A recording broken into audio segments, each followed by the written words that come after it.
Assalamualaikum warahmatullahi wabarakatuh. Diskusi kita seperti yang tadi saya sampaikan di belakang, bahwa kita tidak mungkin berdiskusi secara kekeluargaan. Di sini laki-laki semua, nggak ada anak-anaknya, ya nggak disebut kekeluargaan. Tapi gini, saya ingin menegaskan bahwa polemik nasab ini, kebanyakan yang beredar di masyarakat itu adalah polemik tentang sentimen-sentimen, bukan polemik terkait dengan akademik.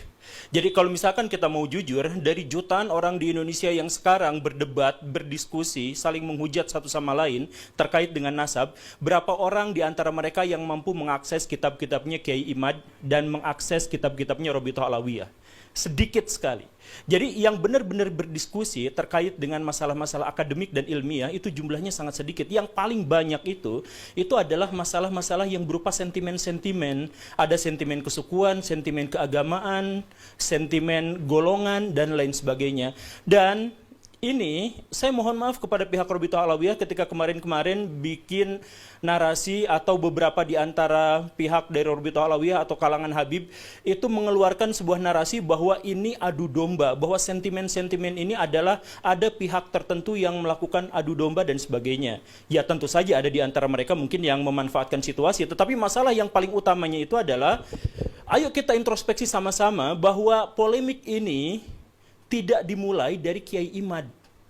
Gak ada yang akan mempedulikan pada tesis semacam itu karena masyarakat kita hanya 0,001 saja yang biasa membaca.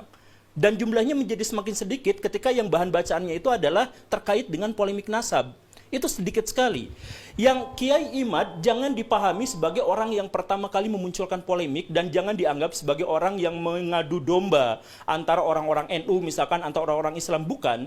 Tapi beliau itu adalah orang yang menjadi pionir dari studi akademis. Jadi polemik ini munculnya dari mana? Saya mohon maaf. Dari orang-orang habaib. Coba misalkan saya berdiri, kamera tetap masuk ya. Saya ingin menyatakan seperti ini. Sebelum tahun 2000-an, habaib di Indonesia itu sudah ada. Orang-orang yang mengaku sebagai keturunan Nabi itu sudah ada. Dan profesi mereka sangat bervariasi. Status sosial mereka juga bervariasi. Ada dari tukang jualan parfum sampai menteri luar negeri, Indonesia punya yang levelnya habaib. Dan tidak ada kerusuhan, tidak ada polemik di antara itu semua. Yang tiba-tiba muncul adalah, saya mohon maaf ya, di awal reformasi muncul Pak Habib Rizik dengan FPI-nya. Pak Habib Rizik itu latarnya sebenarnya dari NU, tapi entah bagaimana ceritanya, di situ sudah mulai ada kisruh dengan NU yang lain. Ada FPI versus Banser. Kemudian ada kerusuhan, ada serangan di sini dan di sana dan sebagainya. Nah, ini memunculkan apa? Di antara kaum muslimin itu memunculkan satu pikiran bahwa saya tuh gak setuju dengan Habib Rizik, saya tuh gak setuju dengan gerakan-gerakannya yang radikal, saya tuh gak setuju ketika kaum muslimin terlibat dalam percekcokan yang begini dan begitu. Banyak di antara kaum muslimin yang tidak setuju itu, tapi kemudian apa? Mereka tidak berani melawan, tidak berani menentang karena itu kan Habib.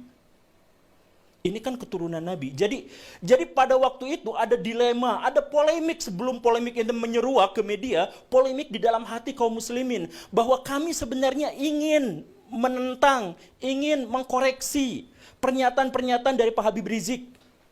Tapi kami gak berani karena itu adalah keturunan Nabi. Jadi di sini ada penghormatan yang sangat besar terhadap kaum muslimin, terhadap nabinya, terhadap junjungannya, tetapi di sisi lain ada orang yang mengklaim ini adalah keturunan Nabi dan kontroversial. Kita nggak bahas dulu soal apakah Pak Habib Rizik itu benar atau salah, kita nggak bahas itu. Kita bahas bahwa Pak Habib Rizik memunculkan polemik pada waktu itu, terkait dengan masalah toleransi, terkait dengan masalah FPI, terkait masalah hal yang semacam itu. Dan setengah dari kaum muslimin, anggaplah ya, data kasarnya adalah setengah dari kaum muslimin kemudian tidak setuju dengan ini, tapi mereka tidak melakukan apa-apa. Ketidakberanian, takut kualat, ini keturunan Nabi.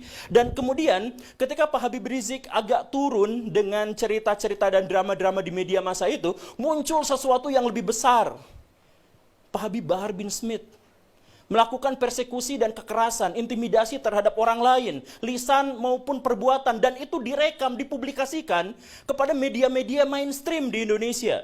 Dampaknya apa? Balik lagi, ini mana ada keturunan Nabi seperti ini, kami merasa malu, merasa jengkel, merasa takut, merasa terintimidasi.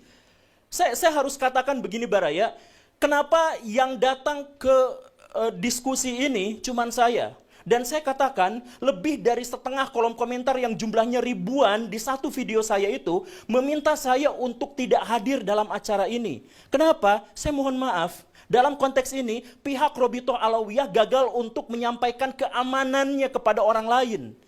Pihak orang-orang dari kalangan habaib gagal untuk menunjukkan bahwa kami itu baik, rahmatan lil alamin, soleh, tulus, ikhlas, baik hati, siap mentraktir. Gagal untuk menyampaikan itu ke publik karena yang ditampilkan itu apa? Kekerasan atas nama habaib, bahwa kami itu boleh melakukan persekusi. Bahkan Pak Habib Bahar bin Smith di pengadilan, ketika beliau sedang diadili, kemudian ada saksi dan kemudian beliau mengatakan, kamu tahu nggak siapa saya? Saya adalah keturunan Nabi. Kalau kakek saya begini, kamu tahu kakek saya seperti ini, kenapa kamu memberatkan? Kamu membuat kesaksian yang memberatkan pada saya. Itu kan sebenarnya menyakiti kaum muslimin. Karena ada orang yang melakukan kekerasan atas nama Nabi, diadili tapi minta privilege. Siapa yang melakukan itu? Golongan habaib. Kalau misalkan kemudian tiba-tiba muncul bahwa kami sekarang sedang diadu domba antara kelompok ini dengan kelompok itu, bukan.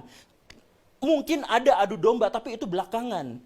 Munculnya itu dari mana? Dari keresahan kaum muslimin karena melihat di satu sisi kami mencintai, demi Allah kami mencintai Nabi.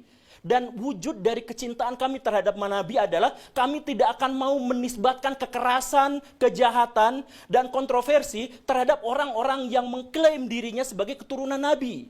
Kan masuk akal kan begitu kan? Kecintaan terhadap Nabi adalah mensucikan beliau dari semua tindak tanduk yang mengangkangi syariah Islam.